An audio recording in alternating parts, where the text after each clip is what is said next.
Welcome back. Now, the global number of COVID-19 cases has crossed 16 million with more than 644,000 deaths.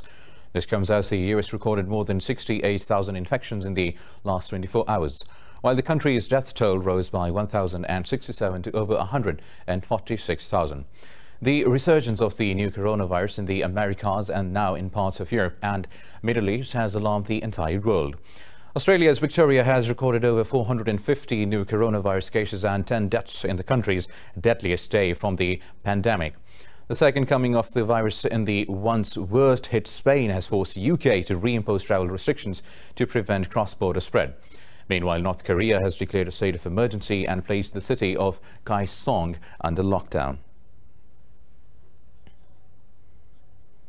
The coronavirus pandemic continues to ravage the Latin America as healthcare systems are starting to crumble under the pressure.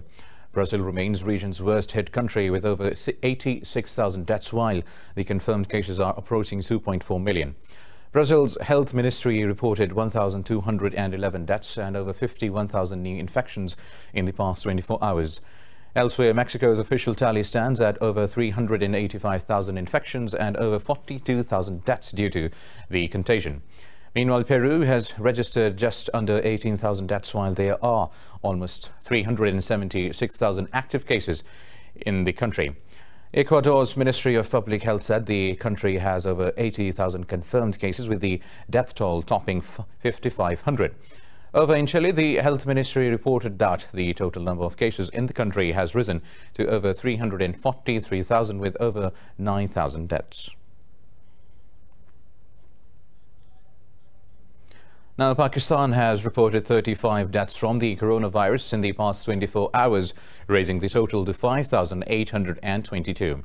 The health ministry says 1,226 new cases were reported overnight as the tally crossed 273,000.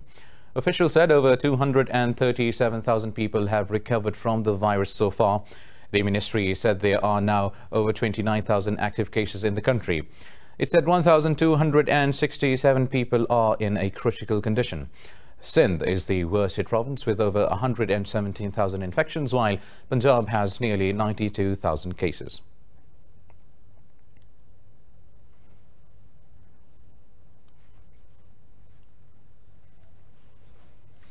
Now, thousands of Israelis continue to rally outside Prime Minister Benjamin Netanyahu's residence in Jerusalem. Police used water cannons and have detained over a dozen protesters. Netanyahu's trial resumed this month on the charges of fraud, breach of trust and executive briberies. The demonstrators are calling for Netanyahu to resign over alleged corruption and his mishandling of the new coronavirus pandemic. In almost daily demonstrations, they are demanding better state aid amid reimposed COVID-19 curbs after a spike in new cases.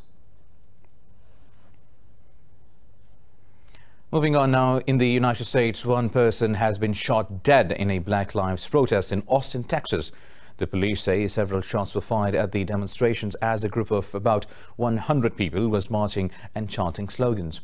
In a briefing, the police said they have detained a suspect. Meanwhile, federal agents fired tear gas to disperse the crowds in Portland as the protests against racism and police brutality continue for the 59th straight day. Elsewhere in Seattle, police arrested 11 people after some protesters set fire to the construction site for a juvenile prison and a courthouse. Protests against systemic racism and police violence have engulfed the country since the custodial murder of African-American George Floyd in May.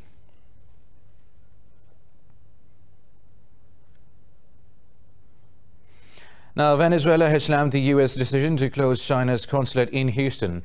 In a tweet, Venezuela's Foreign Minister George Areza said the move was an act of baseless aggression. Areza said Washington's wide-ranging escalations against Beijing were based on falsehood. He said the escalations were part of U.S. President Trump's attempts to alleviate his electoral struggles. Earlier on Friday, Beijing ordered the closure of a U.S. consulate in Chengdu in response to Washington's demand to close Beijing's Houston consulate. The bilateral ties between both nations have worsened this year over a range of issues, including coronavirus, South China Sea, Hong Kong, and the global trade. Now, China says it will respond to the intrusion of U.S. federal agents into its consulate general compound in Houston. A spokesperson for the Chinese Foreign Ministry said American agents cannot intrude the consulate in any way under international laws. Wang Wenbin said the consulate is not only a diplomatic compound, but also a Chinese national property. Earlier, the U.S. government ordered China to close its consulate in Houston, accusing it of spying. Meanwhile, a Singaporean man has pleaded guilty to conducting espionage in the U.S. for China. U.S. officials say Zhang Wei-yo was charged with using his political consultancy in America as a front to collect information for the Chinese intelligence. Now over to Spain, where protesters have rallied against monarchy amid corruption allegations against the former King Juan Carlos, father of King Felipe's. Now, the demonstrators gathered in Madrid while keeping a distance from each other. In June, the country's Supreme Court opened an investigation into Juan Carlos' alleged involvement with a rail contract in Saudi Arabia. This came after a Swiss newspaper reported Carlos had illegally received $100 million from the late Saudi king. Juan Carlos has repeatedly declined to comment on the allegations, which has further enraged the protesters.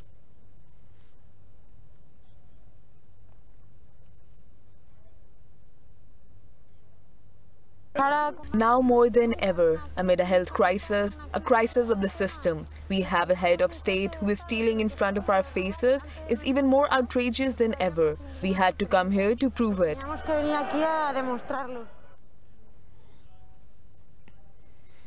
Well, now moving on with the news stories, France had recently done something with the coronavirus infection. Now moving to Britain, which says it will boost its ability to handle threats posed by Russia and China in space.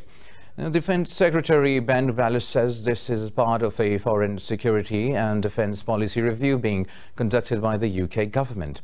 London said it was concerned about a Russian satellite test which involved the launch of a projectile with the characteristics of a weapon. Wallace said the test was a reminder of the threat Russia poses to UK's national security. He added that China also poses a similar threat by developing offensive space weapons.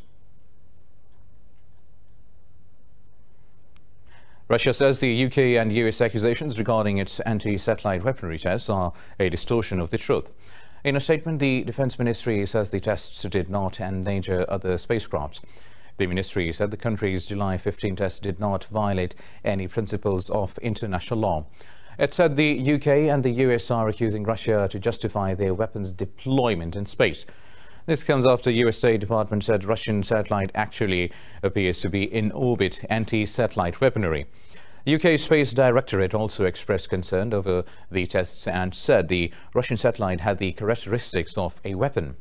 The US and Russia are to hold bilateral talks on space security in Vienna next week, the first since 2013.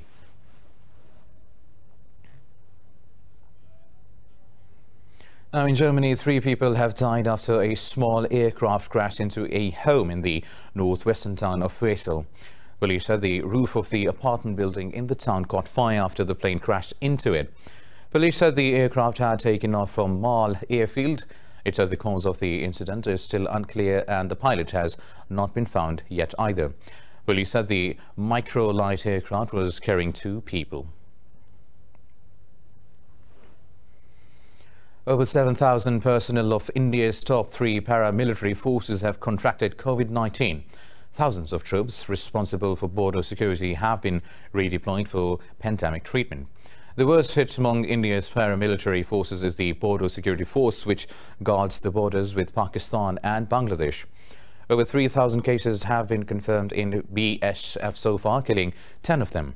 A Health Ministry spokesperson said the number of active cases within the force stands at 1,370. Meanwhile, more than 1,500 Central Reserve Police Force are also infected, with 15 personnel dying from the disease. Nearly 49,000 more cases were recorded in the country over the past 24 hours as the death toll passed 31,300.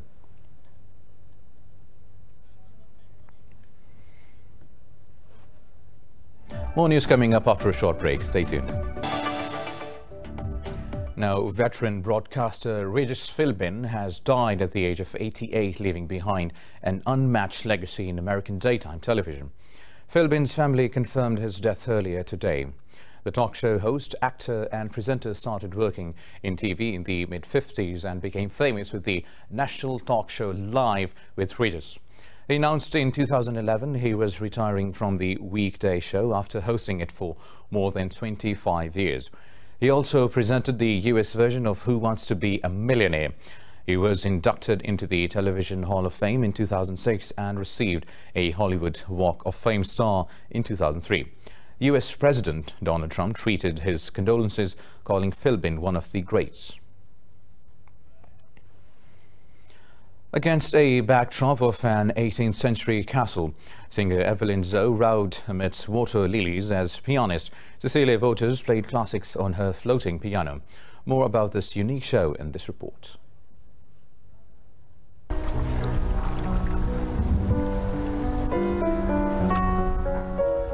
The French band Piano du Lac feared for the worst this year, unsure when they would perform again after the COVID-19 lockdown forced them to cancel 2 tours. But the group made a gamble this summer season and started touring mid-July to masked and socially distant audience. Jean-François Marquis, the owner of the Riqueberg Castle in northern France, welcomed the group for a 2-night run of their show Melting Flottaire to show his support. This year, we are welcoming the Piano du Lac once more, whom we decided to support during this difficult period. So we are welcoming them here at Riqueberg Castle. There are a lot of health safety rules to observe, but if we don't support the artists, what will happen to them?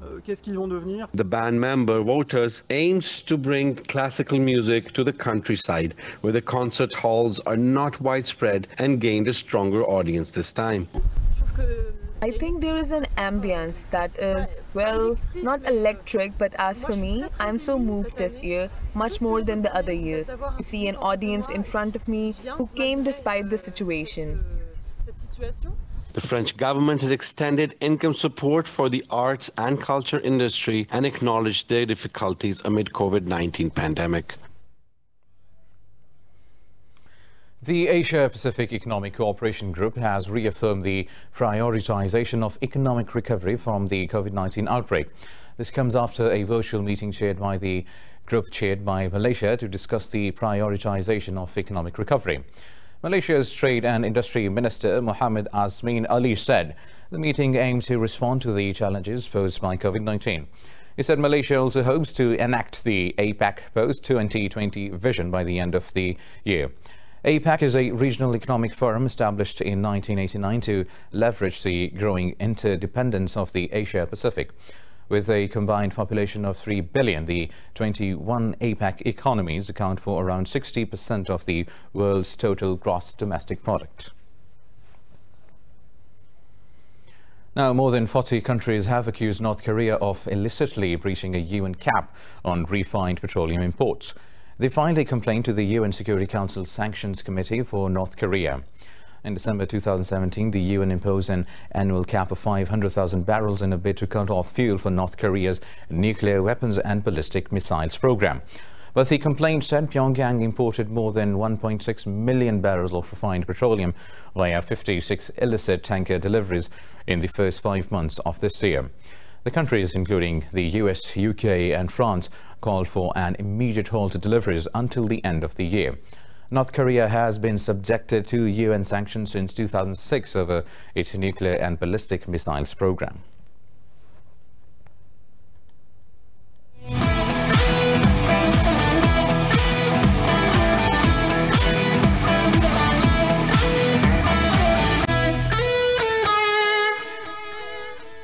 Now in cricket, West Indies will resume their day for the first innings of the third test at Old Trafford.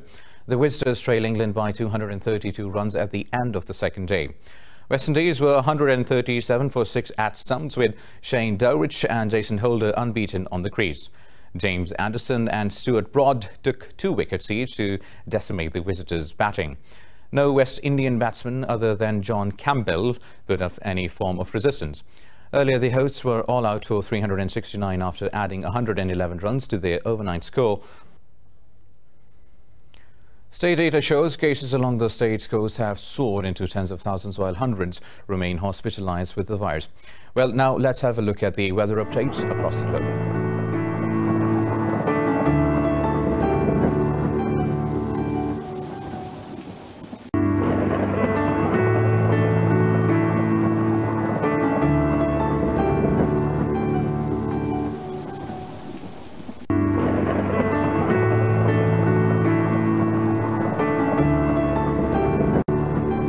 Well, that's all for now. For the latest updates, you can follow us on social media at indus.news. Take care.